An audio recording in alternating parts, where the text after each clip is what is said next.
পরওয়ারদিগার, আমার সন্তানগণ ভুল করেছে।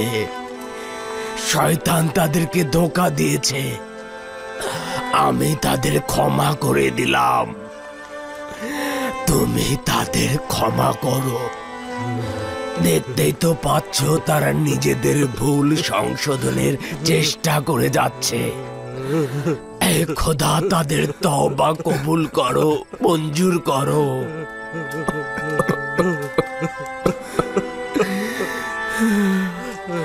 যদিও অনেক দেরিতে তোমার কাছে ফিরে এসেছে, কিন্তু উপলব্ধি করতে পেরেছে। যদিও দেরিতে তওবা করেছে, কিন্তু এখন তারা লজ্জিত ও অনুতপ্ত। তোমার রহমতের দরিয়ায় তারা ক্ষমার আশা করছে। তুমি তাদের গুনাহ ক্ষমা করে দাও।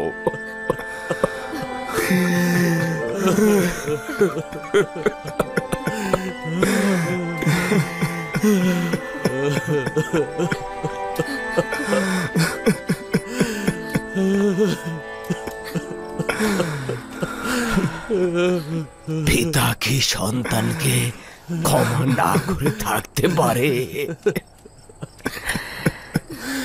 প্রথম রজনীতেই তোমাদের ক্ষমার জন্য দোয়া করতে চেয়েছিলাম, কিন্তু ভয় ছিল তোমাদের এই মারাত্মক অপরাধের জন্য খোদা তাআলা হয়তো আমার সাফায়েত কবুল করবেন না। তাই শেষ রজনীর অপেক্ষায় ছিলাম। শেষ রজনী দোয়া কবুলের মোক্ষম সময়। পরওয়ারদিগার সুবহানাহু তাআলা এই সময়ে কাউকে খালি হাতে ফিরিয়ে দেন না।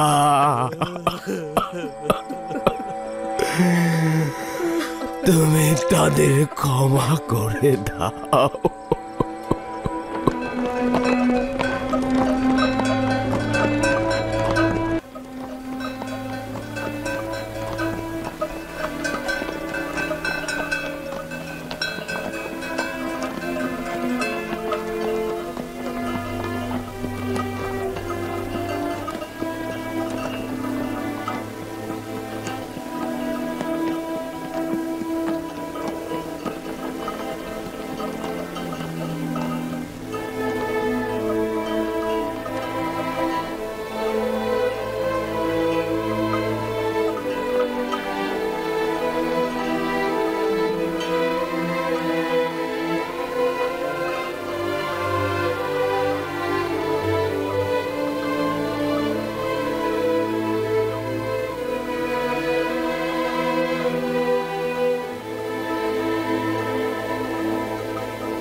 ওই যে ওইখানে মিশরের সীমান্ত।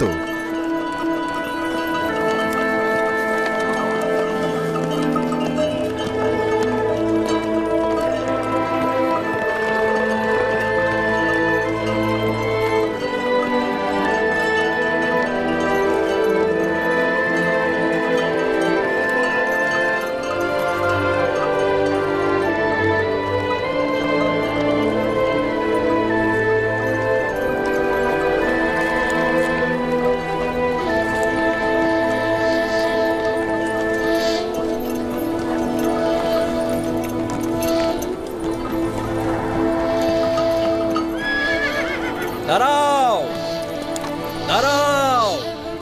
তোমরা কারা? কোথা থেকে এসেছো? কোথায় যেতে চাও? আমার পিতা ইয়াকুব ইবনে ইসহাক ইবনে ইব্রাহিম, আমরা তার পুত্র ও নাতিগণ, আমরা কানানের অধিবাসী। আমরা আজই যে মিশরের দিদারেতে বসে যাচ্ছি। আচ্ছা, তোমাদের কাফেলারা কি গম কিনতে তেবসে যাচ্ছে? না, আমরা আজই যে মিশরের আত্মীয় স্বজন, আমরা তার দিদারে যাচ্ছি। তিনি মহান ইউজারসিফের পিতা।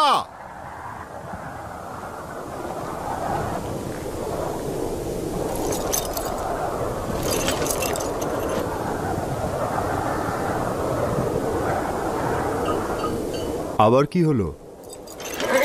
আগে তো খুব সহজেই এই এলাকা অতিক্রম করতাম।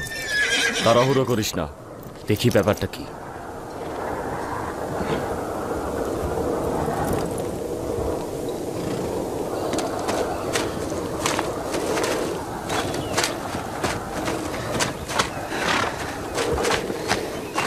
সালাম, আপনারা কি আজিজে মিশরের আত্মীয় স্বজন? হ্যাঁ, সেরকমই। আমি হচ্ছি হাকিম ইউজারসিফের বিশেষ পেইক। আমি হচ্ছি ইউসুফের পিতা, আর এরা হচ্ছে সবাই ইউসুফের ভাই ও আত্মীয় স্বজন। আমাকে আদেশ দেওয়া হয়েছে যে আপনাদের দেখা মাত্রই যত দ্রুত সম্ভব ওনাকে খবর দেওয়ার জন্য। যাই, আবার দেখা হবে। খোদা হাফেজ। খোদা হাফেজ। আমার ইউসুফকে বলবে। আচ্ছা। আমার ইউসুফের শহর কি আরো অনেক দূর? তেবস এখান থেকে 6 দিনের পথ। আমরা তার সঙ্গে তেবসে মোলাকাত করব। তাহলে তো 6 দিন পরে ইউসুফকে দেখতে পাবো। না বাজান, পেইকের জন্য 6 দিনের পথ। আমরা ধীরে ধীরে যাচ্ছি, তাই দেরিতে পৌঁছবো। চলো, রওনা হও।